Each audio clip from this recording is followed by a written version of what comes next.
இப்பொழுது வித்தை எல்லாம் பயின்று அரங்கேற்றம் முடிந்தது. கர்ணனை யாராலும் நிராகரிக்க முடியவில்லை. எல்லாரும் அவர்கள் கௌரவர்கள் கர்ணன் ஒன்று சேர்ந்து நிற்கிறார்கள், பாண்டவர்கள் நிற்கிறார்கள். வித்தை முடிந்தது. அடுத்த நாள் குருநாதர் கூப்பிட்டார், பிள்ளைகளை எல்லாம் கூப்பிட்டார். எல்லாரும் வந்தார்கள். குருநாதர் சொன்னார், உங்களுக்கு நல்ல வித்தைகளை எல்லாம் நான் சொல்லி தந்து விட்டேன். அந்த வித்தை எல்லாம் உங்களிடம் சேர்ந்து விட்டது. நேற்று அரங்கேற்றத்திலே எல்லாரும் காண அந்த ஆற்றலை காட்டினீர்கள். வித்தை சேர்ந்து விட்டது. முதல் நாள் என்னிடம் படிக்க வருகிற பொழுது குருதட்சணை என்ன வேண்டும் என்று உங்கள் பெரியவர்கள் எல்லாம் கேட்டார்களே, நீங்களும் கேட்டீர்களே. இப்பொழுது கேட்கிறேன், எனக்கு குருதட்சணையை நீங்கள் கொடுக்க வேண்டும். வித்தையை கொடுத்து விட்டு குருதட்சணை கேட்கிறேன். இனி நீங்கள் குருதட்சணை தர வேண்டும். மாணவர்களுக்கு ரொம்ப சந்தோஷம். வித்தை தந்த ஆசிரியனுக்கு குருதட்சணை கொடுக்க எந்த மாணவன் தயங்க போகிறான்? இப்போ வித்தை கொடுப்பதற்கு முதலே ஆசிரியர் தட்சணை கேட்கிறார். அதனாலே ஆசிரியருக்கு தட்சணை கொடுக்க கூடாது என்று மாணவன் நினைக்கிறான். ஆற்றலை கொடுத்தால் ஒரு மாணவன் அவன் காலிலே விழுந்து கிடக்க மாட்டானா? எல்லா மாணவர்களும் வணங்கினார்கள். குருவே, என்ன வேண்டுமானாலும் கேளுங்கள், முதலிலே உங்கள் வீட்டு பெரியவர்களை அழைத்து வாருங்கள். எல்லாரும் வந்தார்கள். பீஷ்மர் வந்தார், விதுரர் வந்தார், திருதராஷ்டிரன் வந்தார். சுவாமி, குருதட்சணை கேட்டீர்களாமே பிள்ளைகளிடம், எதுவானாலும் கேளுங்கள். இப்படி இந்த பிள்ளைகளை தயார் பண்ணிய உங்களுக்கு நாங்கள் எது தராமல் விட போறோம், எது வேண்டுமானாலும் கேளுங்கள். அப்பொழுது துரோணாச்சாரியார் தன்னுடைய வாழ்க்கை கதையை சொல்லத் தொடங்கினார். மகாபாரத கதை ஒன்றுக்குள்ளே ஒன்றுக்குள்ளே ஒன்றுக்குள்ளே கதை விரிந்து கொண்டே போகும். அங்கங்கே எடிட் பண்ணித்தான் நான் கதை சொல்லி கொண்டிருக்கிறேன். இல்லாவிட்டால் வருஷக்கணக்கிலே இந்த கதை சொல்லப்பட வேண்டிய கதை. இப்போ துரோணாச்சாரியார் தன் கதை சொல்லுகிறார். இளமையிலே பெரும் வித்தைகளை பயின்றவர். இவரும் பரசுராமரிடம் வித்தை பயின்றவர். பரசுராமர் தன்னுடைய பொருள்களை எல்லாம் தானமாக எல்லாருக்கும் கொடுக்கிறார் என்ற பொழுது இவர் வருகிறார், எல்லாம் கொடுத்து விட்டேனே என்ற பொழுது என்னிடம் இப்பொழுது வித்தை தான் இருக்கிறது என்று சொன்ன உடனே அந்த வித்தையை கொடுங்கள் என்று வாங்கி கொண்டவர் பரசுராமருடைய சீடர். அந்த ஆற்றல் மிகுந்த துரோணாச்சாரியார் இளமை காலத்திலே இன்னொரு குருவிடம் பாடம் பயின்றார். ரொம்ப இளமை காலத்திலே ஒரு குருவிடம் பாடம் பயின்றார். அப்படி பாடம் பயிலுகிற பொழுது பாஞ்சால தேசத்து அரசன் துருபதனும் அவரோடு உடன்மாணாக்கனாக படித்தான். பாஞ்சால தேசத்து துருபதன் இந்த கதையிலே திரும்ப திரும்ப வருகிறான். உங்களுக்கு ஞாபகம் இருக்கும், ஏற்கனவே சிகண்டி அந்த வீட்டிலே இருக்கிறார். பாஞ்சால தேசத்து அரசனாகிய துருபதன் என்னோடு உடன்மாணாக்கனாக குருவிடம் நாங்கள் 2 பேரும் படித்தோம். படிக்கிற பொழுது அது குருகுல வாசம் அல்லவா, குருவினுடைய ஆசிரமத்திலேயே நாங்கள் தங்கி இருப்போம். நானும் அவனும் பக்கம் பக்கமாகத்தான் எப்பொழுதும் இருப்போம். அவனுக்கு என் மேல் கொள்ளை பிரியம், எனக்கு அவன் மேல் கொள்ளை பிரியம். அவன் அரசன், நான் அந்தணன். ஆனாலும் அந்த குலவேறுபாடு இன்றி நாங்கள் 2 பேரும் நட்பாக என்றைக்கும் ஒன்றாக இருந்து கொண்டிருப்போம். வித்தை பயிலுகிற பொழுதும் அப்படித்தான் பயின்றோம். அன்பு செய்கிற பொழுதும் அன்பு செய்தோம். யார் சொல்லுகிறார்? துரோணாச்சாரியார் சொல்லுகிறார் பெரியவர்களுக்கு. அப்படி படித்துக்கொண்டு ஒரு நாள் ஓய்வெடுத்து நாங்கள் இருக்கிற பொழுது ஒரு நாள் அவன் சொன்னான், பஞ்சால தேசத்து அரசன் சொன்னான், துருபதன் சொன்னான், நண்பா, நீ ஒன்றுக்கும் கவலைப்படாதே. இவன் ஏழை, அவரோ அரசகுமாரன். நண்பா, ஏழ்மை வறுமை என்பது பற்றியெல்லாம் நீ கவலைப்படாதே. என் தந்தைக்கு பிறகு நான் தான் பாஞ்சால தேசத்தினுடைய சக்கரவர்த்தியாக வருவேன். அப்படி வருகிற பொழுது என் நாட்டினுடைய, என் ராஜ்யத்தினுடைய பாதி ராஜ்யம் நான் உனக்கு தருவேன். யாருக்கு சொல்லுகிறான்? துருபதன் துரோணருக்கு சொல்லுகிறான், சின்ன மாணவர்களாக இருக்கிற பொழுது. நீ எதற்கும் கவலைப்படாதே, வறுமை என்று கவலைப்படாதே. ஏனென்றால் குருவிடம் இவன் வாங்க முடியாத வித்தையை வாங்கி இவர் சொல்லிக் கொடுப்பார் அவனுக்கு. அந்த நன்றி அறிதலே இவன் உணர்ச்சி வயப்பட்டு சொன்னான், என் ராஜ்யத்திலே பாதி ராஜ்யம் நான் உனக்கு தருவேன், நீ வறுமை பற்றி கவலைப்படாதே என்று சொன்னான். அது ஒரு உபச்சார வார்த்தை என்றுதான் இவரும் நினைத்தார். எல்லா வார்த்தையும் அப்படி உண்மையாக எடுத்துக்கொள்ளக்கூடாது. நான் உங்கள் மேலே இருக்கிற அன்புக்கு என் வீட்டையே எழுதி கொடுக்கலாம் என்று நினைத்தேன்னா அடுத்த நாள் வக்கீலையும் கூட்டிக் கொண்டு போகிறதா? ஒரு அன்புக்கு சொல்லுகிறான். அந்த அன்பினுடைய விரிவு இவ்வளவு என்று புரிந்து கொள்ள வேண்டும். அதை புரிந்து கொண்டவர் துரோணாச்சாரியார். குருகுல வாசம் முடிந்து விட்டது. அவன் போய் அங்கே ராசாவாகி விட்டான், சக்கரவர்த்தியாகி விட்டான். இவர் இங்கே வந்து கிருபாச்சாரியாருடைய தங்கையாகிய கிருபை என்ற பெண்ணை திருமணம் செய்தார். ரொம்ப வறுமை, அது உலக இயற்கை. கல்வி என்று சொல்லக்கூடாது, அறிவும் வறுமையும் ஒன்றோடொன்று தொடர்பு பட்டவை. இருவேறு உலகத்து இயற்கை திருவேறு தெள்ளியராதல் வேறு என்றார் திருவள்ளுவர். உலக இயற்கை எப்பொழுதும் பெரும்பாலும் வேறுபட்டுத்தான் கிடக்கிறது. செல்வம் ஒரு பகுதியிலே கிடக்கிறது, அறிவு இன்னொரு பகுதியிலே கிடக்கிறது என்கிறார்கள். ஆனால் இன்றைக்கு அறிஞர்களிடமெல்லாம் செல்வம் நிறைய கிடக்கிறது. அதை வைத்து அவர்களிடம் அறிவு கிடக்கிறதா என்று நாம் சிந்திக்க வேண்டி இருக்கிறது. இந்த அறிவாற்றல், இவரிடம் அறிவாற்றல் நிறைய இருந்தது. வறுமை. பிராமணர், அவருக்கு வேறு தொழில் கிடையாது. மற்றவர்கள் தருகிற தானம்தான் அவர்களுக்கு வாழ்வு. அப்போ பிள்ளை, அவர்களுக்கு ஒரு பிள்ளை பிறந்தது. பிள்ளை பிறந்த உடனே அந்த பிள்ளை குதிரையை போல கனைத்தது, தேவ குதிரையை போல கனைத்தது. அதனாலே அவனுக்கு அசுவத்தாமன் என்று பெயரிட்டார். ஆண் பிள்ளை. எந்த ஏழைக்கும் தன் பிள்ளை பிள்ளைதானே. அந்த பிள்ளைக்கு பால் கொடுக்க கூட அந்த தாயிடம் பால் இல்லை. அவள் சாப்பிட்டால் தானே பால் சுரக்க முடியும். அப்படிப்பட்ட வறுமை. பால் கூட அந்த பிள்ளைக்கு கொடுக்க வழி இல்லை. அந்த தாய் என்ன செய்வாளாம், மாவை எடுத்து தண்ணீரில் கரைத்து பால் போல அந்த பிள்ளைக்கு கொடுப்பாளாம். அந்த மாவை குடிப்பானாம். பிள்ளை அப்படியே மெலிந்து கொண்டு போகிறது. தாயாலே அதை தாங்க முடியுமா? ஒரு நாள் தாய் வந்து கணவனுக்கு முன்னாலே நின்றாள். அந்த காலத்து மரபு சொல்லுகிறேன். கணவனுக்கு முன்னாலே நின்று வாய் பேசுகிற பேச்செல்லாம் அந்த காலத்திலே இல்லை. 3 யமன் ஒரு வீட்டுக்குள்ளே தானாக வந்து சேரும். 3 யமன் ஒரு வீட்டுக்குள்ளே தானாக வருகிற யமன்கள் 3 உண்டு என்றார் அவ்வை. ஒரு வீட்டுக்குள்ளே தானாக வரக்கூடிய யமன் 3 உண்டு என்கிறார். என்ன?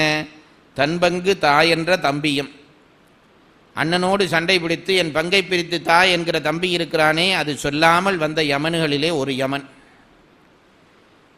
தன்பங்கு தாய் என்ற தம்பியும், தம்பியோடு இன்புற்று வாழா தமையனும், தம்பிக்குரிய பங்கை தானாக கொடுக்காமல் சண்டை பிடிக்கிற அண்ணன் இருக்கிறானே, அது 2வது யமன். நான் சொல்ல இல்லை, அவ்வை சொல்லுகிறாள். அங்கங்க பொருத்தமானவர்கள் தொப்பியை போட்டுக்கொள்ளலாம். தன்பங்கு தாய் என்ற தம்பியும், தம்பியோடு இன்புற்று வாழா தமையனும், வல்லாண்மை பேசும் மனையாளும், இம்மூன்றும் சொல்லாமல் வந்த கூற்றுவன். நான் யார் தெரியுமா, எந்த குடும்பத்திலிருந்து வந்தேன் தெரியுமா, என்ன சீதனம் கொண்டு வந்து தெரியுமான்னு ஒரு பெண் பேசத் தொடங்கினால் அவள் அந்த வீட்டுக்கு வந்த 3வது யமன். பழைய காலத்து பெண்கள் கணவனுக்கு முன்னாலே நின்று எதிர்த்து கூட பேச மாட்டார்கள். வறுமை இருந்தும் அவள் பேச தயங்கினாள். நீ எல்லாம் ஒரு ஆம்பளையா, என்னை கல்யாணம் பண்ணி என்னத்தை கண்டேன், என் பிள்ளைக்கு குடிக்க பால் கூட இல்லை, நீ வேதம் படித்து கொண்டிருக்கிறாய், அஸ்திரம் தெரியும் என்கிறாய் என்று சொல்லி இருக்கலாம். அவள் சொல்லவில்லை. வந்து கணவனுக்கு முன்னு வருந்தி சொன்னாள், சுவாமி, எத்தனை நாள் வேண்டுமானாலும் நான் பட்டினி கிடப்பேன். உங்களை போன்ற ஒரு உயர்ந்தவர் எனக்கு கணவராக வந்தால் அது ஒன்றே போதும். பட்டினி கிடத்து சாவதானாலும் நான் சாவேன். ஆனால் இந்த பிள்ளை பசித்து வாடிக்கொண்டே போகிறான். நம் குலத்துக்கு கொழுந்தாக இருக்கக்கூடிய ஒரே பிள்ளை. உண்பதற்கு உணவில்லாமல் மாவை கரித்து கொடுக்கிறேன், அதை குடித்துவிட்டு அந்த பிள்ளை வாடுகிறதை காண சகிக்கவில்லை சுவாமி, தாங்கள் தான் ஏதாவது ஒரு வழி செய்ய வேண்டும் என்று கேட்டாள். துரோணருக்கும் அது புரிகிறது. தலை கவிழ்ந்தார். நான் என்ன வழி பண்ணட்டும் பண்ணே என்றார். சொன்னால் நீங்கள் கோபிக்க மாட்டீர்களானால் ஒன்றை நினைப்பூட்ட விரும்புகிறேன் என்றார். எதுவானாலும் சொல், நான் கேட்கிறேன் என்றார் இவர். முன்பு உங்களோடு பாஞ்சால தேசத்து அரசன் துருபதன் படிக்கிற காலத்திலே உங்களோடு படித்ததாய் சொல்லி இருக்கிறீர்கள். ஆம், சொல்லி இருக்கிறேன். அப்படி படிக்கிற பொழுது அவன் உங்களுக்கு நான் அரசனான பிறகு என் ராஜ்யத்தில் பாதி ராஜ்யம் தருவேன் என்று வாக்கு தந்ததாகவும் நீங்கள் சொல்லி இருக்கிறீர்கள். ஆமாம், சொல்லி இருக்கிறேன். இப்பொழுது நீங்கள் அதை நினைந்து அவனிடம் போய் கொஞ்சம் உதவி கேட்டால் என்ன என்றால் இந்த பெண். எப்பவும் பாருங்க, ஆம்பளைகள் புத்திசாலிகளே தவிர அவர்களுக்கு புத்தி வேலை செய்யாத. பெண்கள் தான் வேலை செய்ய வைக்க வேண்டும். அது எல்லா காவியங்கள்லையும் வருகிறது. பெரிய புராணத்திலே நடிச்சாமத்திலே சிவபெருமான் சிவனடியாரா வந்துட்டார். இளையான்குடி மாறனாயினார் கதையிலே வந்துட்டார். சாப்பிட்றதுக்கு இவரே சாப்பிட்டு 4 நாள் ஆச்சு. அந்த ஆள் சாப்பிட்றதுக்கு வந்திருக்குது. என்ன பண்றதுன்னு தெரியல. உள்ளே போய் மனைவியிடம் போய் கையை பிசைஞ்சார். என்ன பண்ணலாம் என்று கேட்டார். நீதானே ஆம்பளை, நீதானே வழி சொல்ல வேணும். அந்த அம்மா சொல்லிச்சு உடனே. அப்படி கேட்டா அதெல்லாம் பண்பாடு பாருங்க. கணவன் வந்து இப்படி கேட்டா, உங்களுக்கு இதெல்லாம் விளங்காதுன்ட்டு எனக்கு எப்போவோ விளங்கிட்டுது, நான் சொல்லித்தர்றேன், அது மாதிரி செய்யுங்கன்னு பொம்பளை சொல்லப்படாது, பணிவா சொல்ல வேண்டும். இதெல்லாம் பெண்ணடிமைத்தனம் என்று நினைக்காதீர்கள். குடும்பம் அமைதியாக இன்பமாக வாழ வேண்டுமானால் இதுதான் முறை. நீ எல்லாம் ஒரு ஆம்பளையா, உனக்கு இது கூட தெரியலையா, நான் சொல்ற மாதிரி இசை என்று சொல்ல முடியும், சொன்னா தப்பில்லை. ஆனால் சொல்ல மாட்டாள், ஒரு நல்ல பெண் சொல்ல மாட்டாள். அவள் என்ன தெரியுமா சொன்னாள்? என்ன செய்வதென்று எனக்கும் தெரியவில்லை என்றாள். அந்த பெண் சொல்லுகிறாள், எனக்கு என்ன செய்வதென்று தெரியவில்லை. எல்லா இடமும் கடன் வாங்கியாகிவிட்டது, இனி கடன் வாங்க ஒரு இடமும் இல்லை. இளையான்குடி மாரநாயனார் மனைவி சொல்கிறாள், எல்லா இடமும் கடன் வாங்கிவிட்டோம், என்ன வழி செய்வதென்று தெரியவில்லை என்று சொல்லிவிட்டு என் கணவன் திகைக்கிற பொழுது எனக்கு தெரியும் என்று பிறகு சொன்னால், காலையில் விதைத்த நெல் வயலிலே மழை பெய்கிறது, மிதக்கும், அதை எடுத்துக்கொண்டு வந்தீர்களேயானால் நான் சோறூட்டுவேன் அடியாருக்கு என்கிறார். அப்ப வழியே எவ்வளவு பணிவா சொல்றாள் பாருங்க. அதுபோல இவள் சொன்னாள், சுவாமி இப்படி ஒரு உங்களுக்கு ஒரு வரம் தந்ததாக சொன்னீர்களே, அதை நீங்கள் பயன்படுத்தலாமே. துரோணர் சிரித்தார். பெண்ணே, நீ சொல்வது சரி. படிக்கிற காலத்திலே அன்பின் நிமித்தம் ஒருவர் உபச்சாரத்துக்கான சொன்ன வார்த்தையை நிஜமாக எடுத்துக்கொண்டு அவனிடம் போய் உதவி கோரலாமா? பாதி ராஜ்யம் தருகிறேன் என்று அவன் சொன்னால் அது உண்மையா? பாதி ராஜ்யத்தை கொடு என்று கேட்கலாமா? அதெல்லாம் தப்பல்லவா என்றார். சுவாமி, நான் பாதி ராஜ்யம் கேட்க சொல்லவில்லை, இந்த பிள்ளைக்கு ஏதாவது உணவுக்கு வழி செய்யுங்கள் என்று கேட்கிறேன் என்றாள். துரோணருக்கு அது சரியாகப்பட்டது, அவள் சொன்னது சரியாகப்பட்டது. அவள் சொல்வதில் நியாயம் இருக்கிறது. என்னோடு உடன்படித்தவன் எத்தனையோ வித்தைகளை நான் அவனுக்கு சொல்லிக் கொடுத்திருக்கிறேன், அந்த உரிமை பற்றி கொஞ்சம் பொருள் கேட்டால் என்ன என்று நினைத்தார். மானம் தடுத்தது, வேறு வழியில்லை என்று போனார். அந்தணர்களுக்கு பொருள் வாங்குவதற்கு தர்ம நூல்கள் அனுமதி கொடுக்கின்றன. நான் நேற்றே சொன்னேனே, 6 தொழில் என்று சொன்னேனே, அதிலே ஈதல் ஏற்றல் ரெண்டும் அந்தணனுக்கு தொழில். மற்றவர்கள் தருவதை அவன் வாங்கலாம், மற்றவர்களுக்கு அந்த உரிமை கிடையாது. ஆகவே என் அந்தன தொழிலுக்கும் அது பொருத்தந்தானே என்று நினைத்து கொண்டு நேராக போனார். அங்கே சபா மண்டபத்திலே உட்கார்ந்திருக்கிறான் துருபதன். சுற்றி வர வேற்று நாட்டு அரசர்கள் மந்திரிகள் எல்லாரும் உட்கார்ந்திருக்கிறார்கள். எல்லாம் தெரிந்த துரோணருக்கு அந்த இங்கிதம் தெரியவில்லை. ரொம்ப முக்கியம் பாருங்க, நாம் ஒருவரை சந்திப்பதானால் இங்கிதம் தெரிந்து சந்திக்க வேண்டும். சுற்றி வர அவனுக்கு சமமான அரசர்கள் இருக்கிறார்கள், மந்திரி பிரதானிகள் எல்லாம் இருக்கிறார்கள். இவர் கிழிந்த வேட்டி சால்வையோடு போகிறார். வாசல்ல இருந்தவன் தடுத்திருப்பான். இவர் சொல்லியிருப்பார், நான் அவரோடு உடன்படித்தவன், அவர்தான் வர சொல்லி வந்தான் என்றால் சேவகன் என்ன பண்ண முடியும்? சரி, நீங்கள் உள்ளே போங்கள் என்று விட்டிருப்பான். இவர் நேரா உள்ளே வந்தார். வந்து இவருடைய தோற்றம் ஏழ்மை வறுமை அப்படியே பார்க்க அசிங்கமாக இருக்கிறது. வந்து பழைய ஞாபகத்திலே அன்பு மீதூர என்ன செய்தார் தெரியுமா? துருபதா, என்னை ஞாபகம் இருக்கிறதா என்றார். அரச சபையிலே வைத்து ராசாவுக்கு பெயர் சொல்லலாமா? தனியே பேசி இருந்தால் தப்பில்லை. எவ்வளவுதான் ஒரு பெரிய மனுஷராக இருந்தாலும், ஒரு அமைச்சர் என்னோட படித்தவர் இருந்தாலும், எப்படி கந்தசாமி ஞாபகம் இருக்கான்னு போய் அவன் சபையில் கேட்கப்படாது. இவர் அப்படி கேட்டுவிட்டார். துருபதா, என்னை ஞாபகம் இருக்கிறதா என்று கேட்ட உடனே திரும்பி, யார் இந்த சபையிலே என் பெயர் சொல்ல, அவன் பெரிய சக்கரவர்த்தி, என் பெயர் சொல்லி கூப்பிடுகிறேன் என்று பார்த்தான். இந்த ஏழை பிராமணரை அவனுக்கு அடையாளம் கூட தெரியவில்லை. இது யார் வந்து நிற்கிறது என்று கேட்டான். துருபதா, என்னை மறந்து போய் விட்டாயா? நாங்கள் குருகுலத்திலே படிக்கிற பொழுது உன்னோடு சேர்ந்து படித்தேனே, உனக்கு பக்கத்திலேயே படுத்திருப்பேனே, உனக்கு வித்தை சொல்லி தருவேனே, மறந்து போனாயா என்றான். இது அடுத்த அடி. கேட்டு படித்தாலும் நல்ல நிலையில் இருக்கிற பொழுது அது சொல்லப்படாது. அப்போ மற்ற ராசா எல்லாரும் பார்த்து சிரிச்சிருப்பான். ஓஹோ, இவர்கிட்ட தான் படித்தாரோன்னு சிரிச்சிருப்பான். இதை தெரியாம இவர் சொல்றார், என்னிடம் தானே நீ வித்தையெல்லாம் கேட்டு கேட்டு படிப்பாய், குரு சொன்னது விளங்காதெல்லாம் என்னிடம் தானே கேட்டு கேட்டு படிப்பாய், மறந்து போய் விட்டாயா துருபதா என்றான். துருபதனுக்கு கோபம் வந்தது. சரி, நீ வந்த நோக்கம் என்ன, அதை சொல்லு என்றான். அந்த சொல்லிலேயே இவர் புரிந்து கொண்டிருக்க வேண்டும்.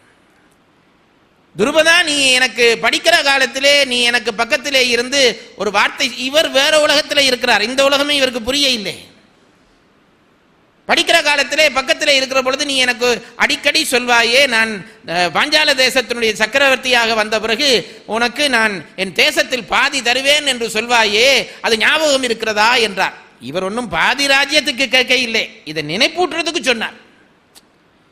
இது கேட்ட உடனே துருபதனுக்கு கோபத்திலே கண்கள் சிவந்தன, புருவங்கள் நெற்றி வரை ஏறின. ஓய் ஏழை பிராமணனே, உனக்கு ஒரு நாகரிகமே தெரியாதா? உன்னோடு நான் படித்தேனா? உன்னிடம் கேட்டு நான் படித்தேனா? உனக்கு ராஜ்யம் தருகிறேன் என்று சொன்னால் பாதி ராஜ்யம் வாங்கலாம் என்று வந்திருக்கிறாயா? உன்னுடைய வறுமை புத்தியை காட்டிவிட்டாயே, நீ யார் என்று கூட எனக்கு தெரியவில்லை, வெளியிலே போ என்றார். துடித்து போனார் பிராமணர். ஏனென்றால் அவரிடம் வித்தை இருந்தது, ஒன்றும் வறுமைப்பட்டவர் அல்ல, வித்தை இருந்தது. வித்தையை வைத்து அவரால் ஒன்றும் பண்ண முடியவில்லை. அவரை இழுக்குப்படுத்துகிற அளவுக்கு பாஞ்சாலன் பேசினான். இந்த வறுமை கோலத்தோடு வந்து நின்று என்னோடு உடன்படைத்தவன், என்னுடைய நண்பன் என்று என் பெயர் சொல்லி அழைக்க உனக்கு என்ன துணிவு வந்தது? நீ யார்? பாதி ராஜ்யம் வாங்குகிற வந்து கேட்கிற அளவுக்கு உனக்கு ஆசை அதிகரித்து விட்டதா? பிச்சைக்கார பயலே என்பது போல எல்லாம் பேசினான். துடித்தார் துரோணாச்சாரியார். நிமிர்ந்து நின்றார். அதுவரை வாங்க வந்தவன் என்ற ஒரு குனிவிருந்திருக்கும் அல்லவா, இப்பொழுது நிமிர்ந்து நின்றார். திருவள்ளுவன் சொன்னான், பெருக்கத்தில் வேண்டும் பணிதல், சிறிய சுருக்கத்தில் வேண்டும் நிமிர்வு என்றான். ரொம்ப வசதியா நல்லா இருக்கிறாயா, பணிவா நட. ரொம்ப நிலை கெட்டு போய் விட்டதா, நிமிர்வா நில், அப்பதான் மதிப்பான். ரொம்ப வசதியா இருக்கிற பொழுது பணிவானிட உலகம் மதிக்கும். பெரியவன் பணிஞ்சு நடக்கிறான் ஐயா என்பான். வறுமைப்பட்டவன் பணிஞ்சா பிச்சைக்கார பயல் பணிகிறான் என்பான். வறுமைப்பட்டு ஒரு சூழ்நிலை வந்தால் நிமிர்ந்து நில் என்றார் திருவள்ளுவர். திருக்குறளை படிச்சா போதாதா? பெருக்கத்தில் வேண்டும் பணிதல், சிறிய சுருக்கத்தில் வேண்டும் நிமிர்வு. இப்போ நண்பன் என்று பணிந்து கேட்டவர் இப்போ இவன் இப்படி தன்னை இழிவுபடுத்தி அந்த சபை நடுவிலே பேசினோன்னு, அதுல ரொம்ப கொடுமை என்னடா, ராசா பேசினா எல்லாரும் சிரிப்பான், சும்மா சிரிப்பு வராதவனும் சிரிப்பான். அது உலக இயற்கை அல்லவா? யாராவது ஒரு பெரிய மனுஷர் சும்மா ஏதாவது சொன்னா பக்கத்துல சிரிக்கிறதுக்குண்டே 4 பேர் இருப்பான். நீங்க சொன்னது சரிதான் ஐயான் இருப்பான். ரொம்ப மனம்பாடி போனார் துரோணர். நிமிர்ந்து நின்றார். நின்று விட்டு சொன்னார், துருபதா, நீ பழமை மறந்து பேசுகிறாய், பழமை மறந்து பேசுகிறாய். எந்த நிலைக்கு ஒருவன் உயர்ந்தாலும் தன்னுடைய பழமை மறக்க கூடாது. தன்னோடு சேர்ந்த உறவுகளை, நட்புகளை ஒருவன் மறந்துவிடக்கூடாது. நீ மறந்து போய்விட்டு பேசுகிறாய். என்னிடம் வறுமை இருக்கிறது என்று ஒரு காரணத்திற்காகத்தானே நீ என்னை இவ்வளவு தூரம் இழிவுபடுத்துகிறாய். வறுமை இருக்கிறது என்பதற்காகத்தானே என்னை இவ்வளவு தூரம் இழிவுபடுத்துகிறாய். துருபதா, இன்றைக்கு நான் படித்த வித்தையின் மீது சத்தியமாக இந்த இடத்தில் நின்று உனக்கு சொல்லிவிட்டு போகிறேன். நான் உன்னிடம் பாதிராஜ்யம் வாங்க வரவில்லை. நான் உன்னிடம் பாதிராஜ்யம் வாங்க வரவில்லை. வறுமை காரணமாக என் குழந்தைக்கு ஏதாவது உதவி பெற வேண்டும் என்று வந்தேன். இனி அதை நீ தந்தாலும் வாங்க மாட்டேன்.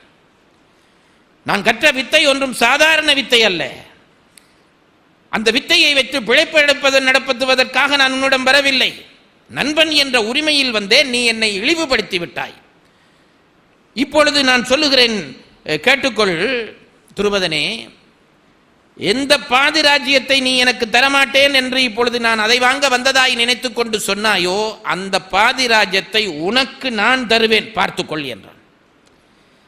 பாதி ராஜ்யத்தை தரமாட்டேன் என்று நான் ஏதோ வாங்க வந்து விட்டதாக நினைத்து என்னை இழிவுபடுத்தினாயே, இந்த ராஜ்யத்தை எனதாக்கி கொண்டு அதனுடைய பாதி ராஜ்யத்தை நான் உனக்கு தருவேன். அப்படி இல்லாவிட்டால் நான் கற்ற வித்தைகள் எல்லாம் நாசமாக போகட்டும் என்று சத்தியம் பண்ணினான். துருபதன் அப்பொழுதும் அதை பெருசாக எடுக்கவில்லை. ஏழை பிராமணன் சவால் கொடுக்கிறானே, இது ஒரு பெரிய விஷயமா?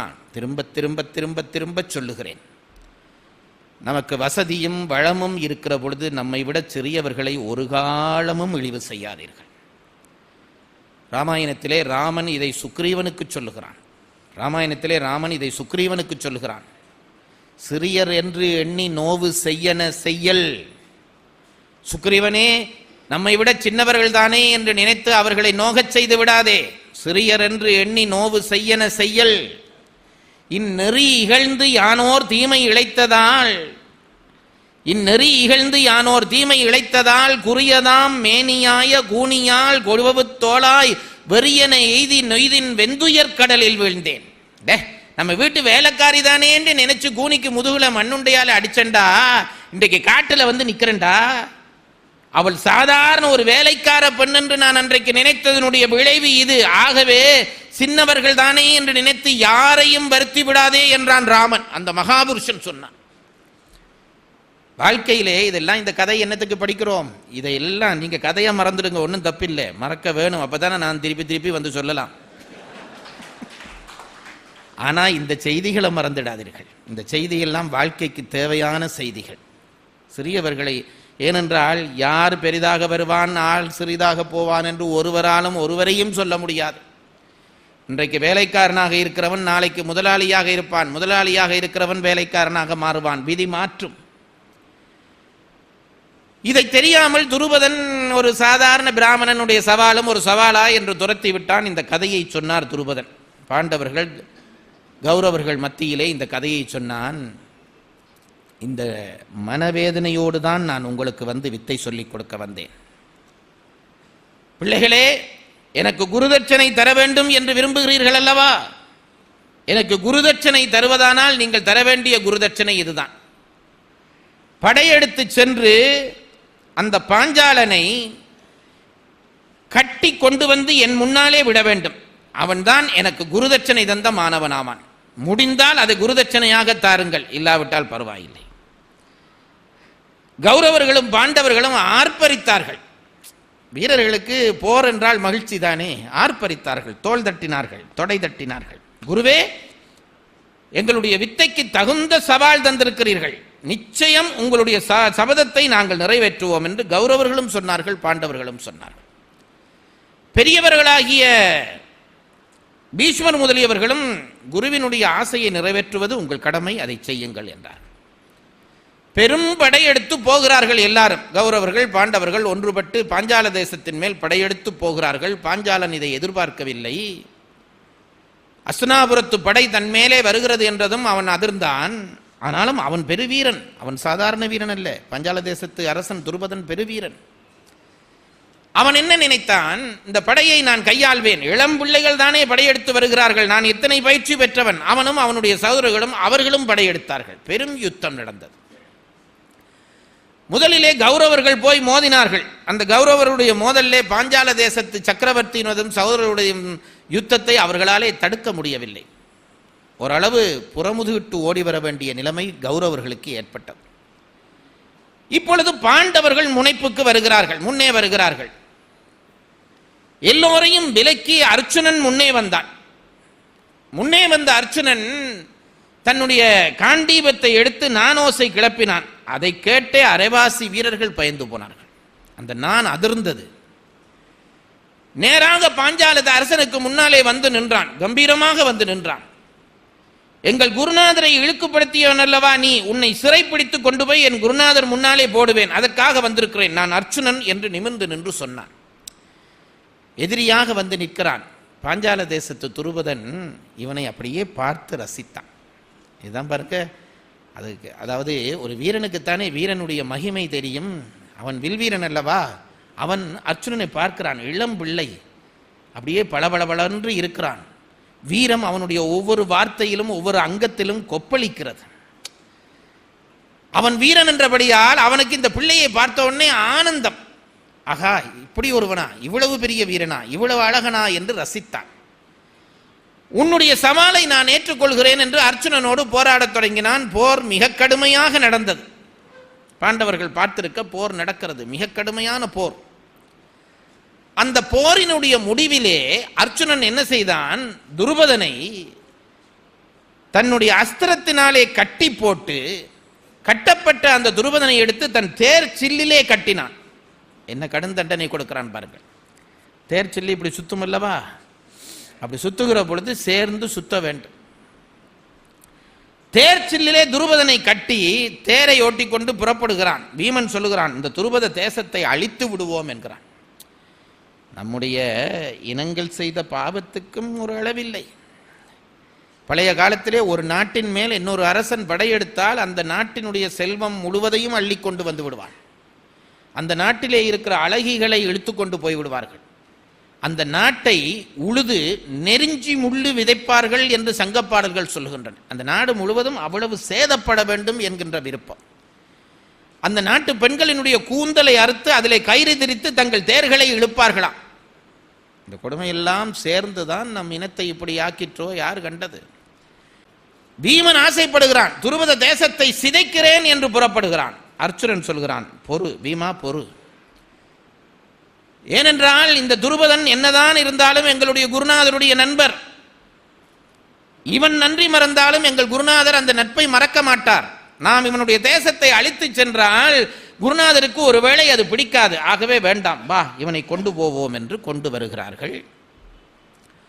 துருபதன் அப்படியே உயிர் சிதைந்து போயிற்று அவனுக்கு. சத்திரியனுக்கே இருக்கிற குணம் என்னவென்றால் மானம்தான் சத்திரியனுடைய லட்சணம். எப்படி அந்தணனுக்கு அறிவு லட்சணமோ அப்படி சத்திரியனுக்கு மானம் லட்சணம். அந்த மானம் இழந்து போய் நிற்கிறான். தேரிலே கட்டி ஒரு இளம் பிள்ளை தன்னை தேரிலே கட்டி கொண்டு வருவதை கண்டதும் அவனாலே தாங்க முடியவில்லை. கொண்டு வந்து அவனை ஆபத்து துரோணருக்கு முன்னாலே விட்டான் அர்ஜுனன். குருவே, உங்கள் குருதட்சணையை கொடுத்து விட்டேன் என்றான். இப்போ வந்து நிற்கிறார் துரோணர். துருபதன் பாருங்க எப்படி சீன் மாறுதென்று. சபையிலே அவர் தலை குனிந்தது போய் இப்போ இவன் தலை குனிந்து நிற்கிறான். ஒன்றும் பேச முடியவில்லை. வந்தார் முன்னாலே துரோணர். துருபதா, உன்னிடம் செல்வமும் ராஜ்யமும் இருக்கிறது என்றபடியால் தானே என் நட்பை தூக்கி எறிந்து என்னை இழிவு செய்தாய். என் நட்பை ஒரு பொருட்டாகவே நீ கருதவில்லையே, என்னை இழிவு செய்தாயே. நீ ஒரு அரசனா, என் சபையிலே வந்து நின்று என்னை எப்படி கூப்பிடலாம் என்று கேட்டாயே. அதனாலே இன்றைக்கு நீ என் நட்பை மறந்து போனாய். துருபதனே, நான் உன் நட்பை மறக்கவில்லை. 1000 தான் இருந்தாலும் நீ என் நண்பன். என்னோடு ஒன்றாக படித்தவன், ஒன்றாக உண்டவன், ஒன்றாக உறங்கியவன். ஆகவே உன் நட்பை நான் மறக்கவில்லை. நீ என்னை இழிவு செய்தது போல நான் உன்னை இழிவு செய்ய மாட்டேன். துருபதனே, ஒன்றை நினைத்துக்கொள். உனக்கு என்ன ஆசை? உன்னுடைய விருப்பம் என்ன? உனக்கு சமமான அரசர்களோடு தானே நட்பு வைப்பேன் என்று சொன்னாய். இப்பொழுதும் எனக்கு பொருள் மேல் ஆசை இல்லை. துருபதனே, எனக்கு இப்பொழுதும் பொருள் மேல் ஆசை இல்லை. ஆனால் நீ சொன்ன வார்த்தைக்காக உன்னுடைய பாஞ்சால தேசத்தை பாதியாக பிரிக்கிறேன். அதில் ஒரு பாதி எனக்கு, ஒரு பாதி உனக்கு. வடக்கே நான் இருக்கிறேன், தெற்கே நீ போ. ஏன் இதை பெறுகிறேன் தெரியுமா? இந்த மண் மேல ஆசை கொண்டு நான் அதை பெறுவதாக நினைக்காதே. அரசர்கள் தான், சமமான அரசர்களோடு தான் நட்பு கொள்வாய் என்று சொன்னாய் அல்லவா? இப்பொழுதும் உன் நட்பை இறந்து நிற்கிறேன். இப்போ நான் உனக்கு சமமான அரசன், உன் நாட்டின் பாதி எனக்கு. அதனால இனிமேல் நாங்கள் நட்பாய் இருக்கலாம் அல்லவா? நீ சந்தோஷமாக போய் வருவாய் என்று அனுப்பி வைத்தான். அவனுக்குரிய மரியாதையெல்லாம் கொடுத்து அனுப்புங்கள் என்று அனுப்பி வைத்தார். பாதி ராஜ்யத்தை பற்றி கொண்டு அனுப்பினார்.